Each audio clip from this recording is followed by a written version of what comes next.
And we're back. Glad you could stick around. Okay, so comics this week. At least for my pull box, all I got were DC comics.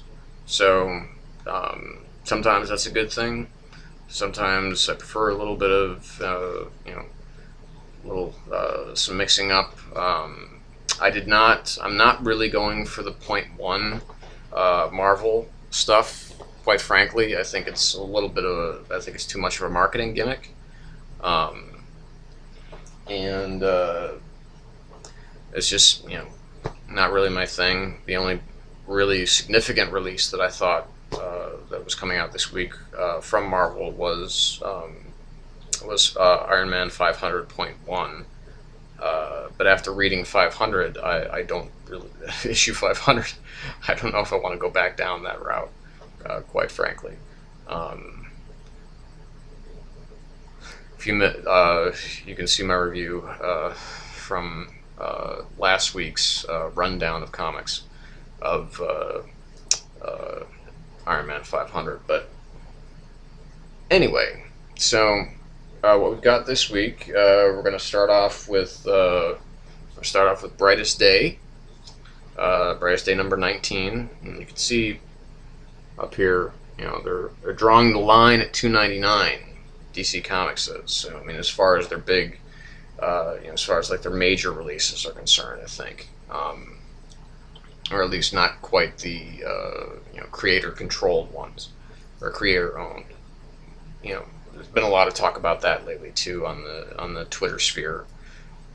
Steve Niles and Brubaker and Mark Millar have been kind of going on about creator-owned comics, and that's great. A lot of the creator-owned comics I've been really enjoying. So more power to them, certainly.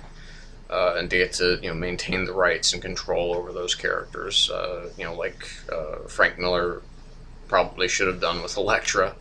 Although Elektra's been in some good stuff since then. So,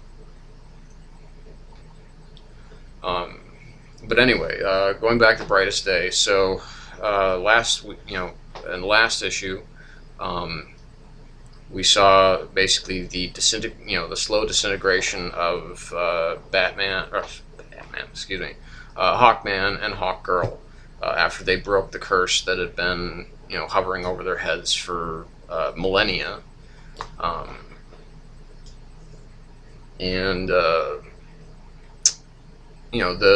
white ring on Boston Brand's finger basically explains that this is something that's necessary in order to purify the Earth, so that it will defeat I think some remnant of the Black Lantern force that seems to have seeped into the Earth itself, and that the key to that is the forest that's in Star City, that's currently under the protection of Green Arrow. So it seems that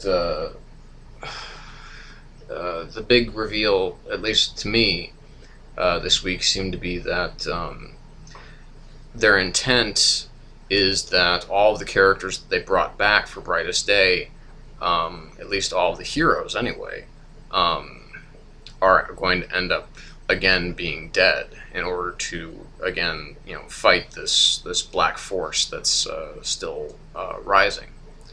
But the real arc that's going on in this particular issue is the Aqua War, which is basically Aquaman and Aqualad fighting the forces of Atlantis that are under the control of the Sirens now, and so it's death to the air breathers type of thing. So that's a little unsettling. And it ends with something that's happened to Aquaman before. Let me just leave it at that. And it's kind of a cool ending, so I have to give him props for that. So, but again, art's great, writing's really solid, good character work, and big splash pages, filled with action. So when it is action intense. So moving on from there,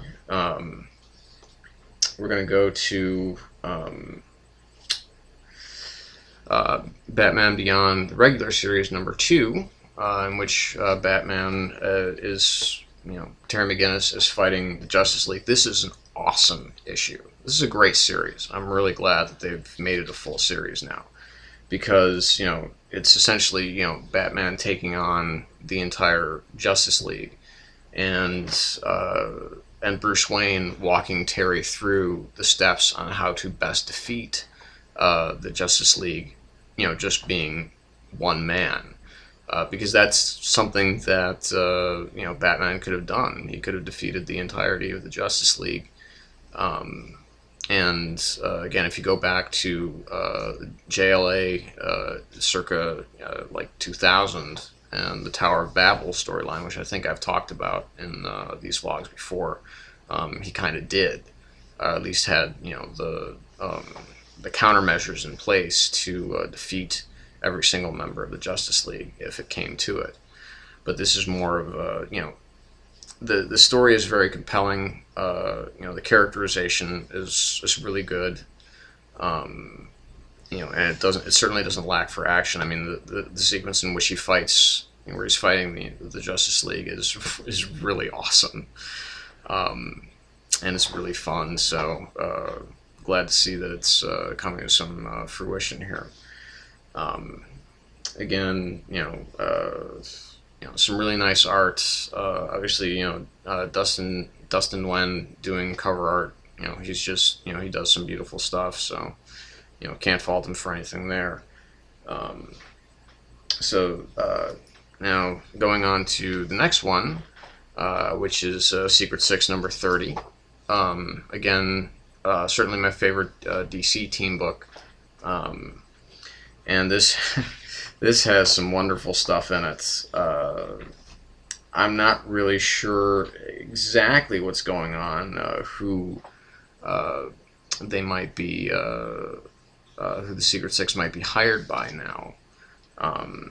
But it is, as it says, it's versus the Doom Patrol.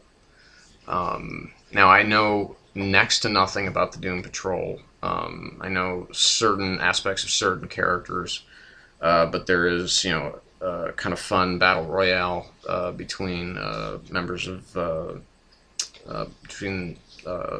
Secret Six and the Doom Patrol.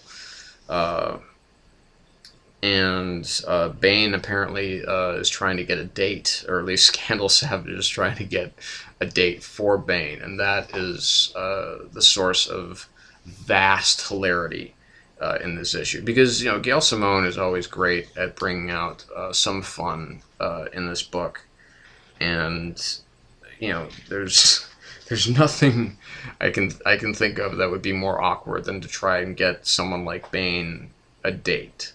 And they pull it off, and it's really funny. I mean, it's, Gail Simone, she's so wonderful in what she does, especially with this book. I'm